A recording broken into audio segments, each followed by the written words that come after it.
ના આપણે રિઝલ્ટ્સ આવતા જોયા, એક શાર્પ ઇમ્પ્રુવમેન્ટ આપણે નંબર્સમાં જોઈ રહ્યા છે. ગ્રોસ પ્રીમિયમ પર નજર કરીએ તો એક 17% યર ઓન યરમાં આપણે એક અપમૂવ જોઈ રહ્યા છે. સાથે ક્લેમ્સમાં જોઈએ તો 50% એક આપણે જોઈ રહ્યા છે ગ્રોથ.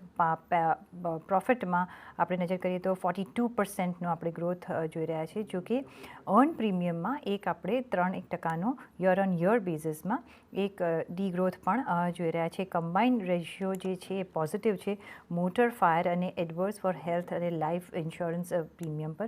અને આના પર જ આપણે એક નજર વાતચીત કરીશું જનરલ ઇન્સ્યોરન્સ કોર્પોરેશનના ચેરમેન અને मैनेजिंग डायरेक्टर देवेश श्रीवास्तव आपके साथ जुड़ाई गया है. देवेश जी, बहुत स्वागत है आपका CNBC बाज़ार में. और पहले तो अगर आप जो प्रीमियम ग्रोथ में काफ़ी सारा इम्प्रूवमेंट देखने को मिला है, उसके अगर रीजंस हमको समझा सके तो. दो चीजें थी ग्रोथ में. एक तो हमने अच्छा धंधा लिखा, दूसरा हमारे को ये भी फायदा मिला कि इंटरनेशनली रेट्स बढ़े हैं. उसकी वजह से हमें ये दोहरा फायदा मिला और इस आप देख रहे हैं जो प्रीमियम में वृद्धि हुई. लेकिन फॉर अ रीइंश्योरर अगर आप क्वार्टर ऑन क्वार्टर ना लेके साल पे साल लें तो हमारा जो ध्येय है वो है टू राइट प्रॉफिटेबल बिजनेस, और हम उसी लक्ष्य की ओर आगे बढ़ रहे हैं, जो हमारे लिए एक अच्छी बात है क्योंकि वो लॉन्ग टर्म सस्टेनेबल मॉडल वही है. जी सर, अभी जैसे कि कोविड को हम अगर भूलने लगे हैं, ऑल्दो है अभी, लेकिन अभी वो पैंडेमिक की असर हम देख रहे हैं कि कम होती जा रही है. क्या अभी एक प्रॉफिटेबिलिटी में एक राइज देखने को मिल सकता है आगे जाके? जी बिल्कुल. देखिए, आपने हेल्थ का जिक्र किया तो हेल्थ में हम जो देख रहे हैं, जो हमें पास ट्रेंड्स हमारे पास आ रहे हैं, रिटेल हेल्थ पे ज्यादा जोर है. बहुत सारे लोग रिटेल हेल्थ पॉलिसीज ले रहे हैं क्योंकि कोविड से एक जो डर बैठ गया उनके जहन में, उसके लिए रिटेल पॉलिसीज का ज्यादा सेल हो रहा है. अब रिटेल पॉलिसीज ऐसी जो हमेशा ज्यादा प्रॉफिटेबल भी रहती हैं.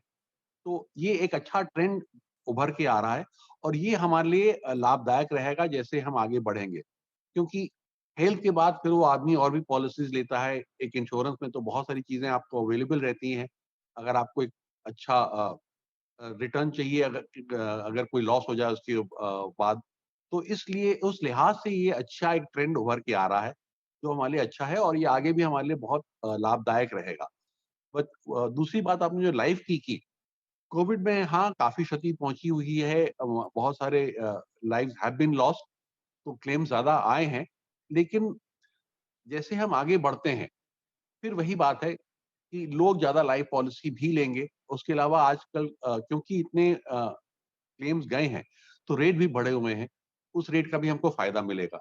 तो इन सब फैक्टर्स को जब आप मिलाएंगे तो हमें फाइनेंशियल ईयर 2023 में और अच्छे परफॉर्मेंस की उम्मीद है. जी सर, साथ में इंटरनेशनल प्रीमियम बिजनेस अभी आउटलुक आपको कैसा लग रहा है आगे जाके? देखिए, जहां तक इंटरनेशनल बिजनेस का सवाल है, जीआईसी का हमेशा एक मानना रहा है कि हमारे पास 50% डोमेस्टिक बिजनेस होना चाहिए और 50% इंटरनेशनल बिजनेस होना चाहिए. इससे आपके बिजनेस को स्प्रेड मिलता है. तो ये जरूरी है कि जितना स्प्रेड हो एक री इंश्योरर के लिए, उतना ही उसकी जो पोर्टफोलियो है उतना स्टेबल होता है. क्योंकि देखिए, मोटे मोटे तौर पे जो मैं बोलता हूँ हमेशा कि अगर आपका अच्छा स्प्रेड है तो जो अमेरिका से प्रीमियम आ रहा है वो अगर कोई ऑस्ट्रेलिया में लॉस हो गया तो उसको कवर कर देगा. तो इसके लिए आपको जरूरी है कि जितना आप फैल पाए, उतना फैलाव है आपका, उतना ही आपका पोर्टफोलियो अच्छा है. आज की तारीख में जीआईसी 160 कंट्रीज से ऊपर से धंधा कर रही है. तो ये एक अच्छा स्प्रेड हमारे पास ऑलरेडी हमें मौजूद है. इसका फायदा हम उठाते हुए ये भी करेंगे क्योंकि हमारा जीआईसी का ब्रांड नेम तगड़ा है, स्पेशली एफ्रो एशियन रीजन में. हम यहाँ पर अपना साख और अ, गहरा करेंगे और अच्छा धंधा करेंगे. दूसरी चीज, हम प्रॉफिटेबिलिटी की तरफ जा रहे हैं तो हम प्रॉफिटेबल धंधा करेंगे. तीसरी चीज, क्योंकि पिछले 5-6 सालों में इतने ज्यादा कैटास्ट्रोफिक इवेंट्स हुए हैं कि री इंश्योरेंस के रेट्स बढ़े हुए हैं. क्योंकि रेट बढ़े हुए हैं, उस बढ़े हुए रेट का फायदा हमको भी मिलेगा. तो इन सब चीजों को जब आप मिलाते हैं तो फिर वही आगे बढ़ के हमको इन सब चीजों का फायदा तो जीआईसी के भी बैलेंस शीट पे आएगा. जी सर, जैसे कि आपने बोला कि जो रीइंश्योरेंस प्राइस जो बढ़े हुए हैं उसका फ़ायदा आपको आगे जाके मिलेगा। आगे क्या और रूम है इस कैटेगरी में प्राइस राइज़ बढ़ने का? देखिए प्राइसिंग तो हमेशा कॉम्पिटिटिव रहेगी, लेकिन प्राइसेज़ जब बढ़ते हैं तो अक्रॉस द बोर्ड हर चीज़ के बढ़ते हैं। वो अभी बढ़े हुए प्राइसेज़ दिख रहे हैं और हमको उनका फ़ायदा मिला है और मिलता रहेगा, क्योंकि अभी इन प्राइसेज़ की घटने की कोई ख़ास उम्मीद है नहीं। जैसा चल रहा है ट्रेंड, वो अभी ट्रेंड इंटरनेशनल भी वैसे ही चल रहा है।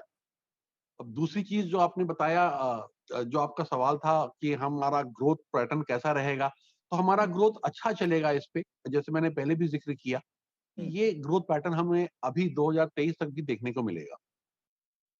हुँ। तो जो आपने कहा कि ग्रोथ पैटर्न अच्छा रहेगा आगे जाके, तो एफवाई 23 के लिए आप क्या गाइडेंस देना चाहेंगे? मार्केट शेयर आउटलुक आप क्या देना चाहेंगे? तो देखिए, जहाँ तक डोमेस्टिक बिज़नेस का सवाल है, इंडिया का सवाल है, जीआईसी को by law right of first refusal मिला हुआ है। उस लिहाज से हम पूरा 100% बिज़नेस इंडियन मार्केट का लिख सकते हैं। लेकिन वो करते नहीं है, हमारा जो मार्केट शेयर है वो 70 से 75 के बीच के रहता है और हमारा अभी भी कोशिश वही है कि वहीं पर हम रहेंगे, हमको 100% नहीं लिखेंगे, क्योंकि जैसे मैंने आपसे शुरू में कहा, एक रीइंश्योरर के लिए फैलाव ज़रूरी है। जितना ज़्यादा फैलाव होगा उतना ही अच्छा है, उसका पोर्टफ़ोलियो जितना डाइवर्सिफ़ाइड रहेगा, उतनी ही पोर्टफ़ोलियो में स्टेबिलिटी रहेगी। तो उस लिहाज से जहाँ हम हैं, वो हम बिल्कुल वहीं पर रहना चाहेंगे। हाँ, ये ज़रूर है, क्योंकि हमें राइट ऑफ फर्स्ट रिफ्यूज़ल है। जहाँ हमने देखा कि कुछ अच्छा बिज़नेस आ रहा है, उस अच्छे बिज़नेस को हम ज़्यादा कैप्चर करने की कोशिश करेंगे और वो हमें राइट ऑफ फर्स्ट रिफ्यूज़ल की मदद मिलेगी।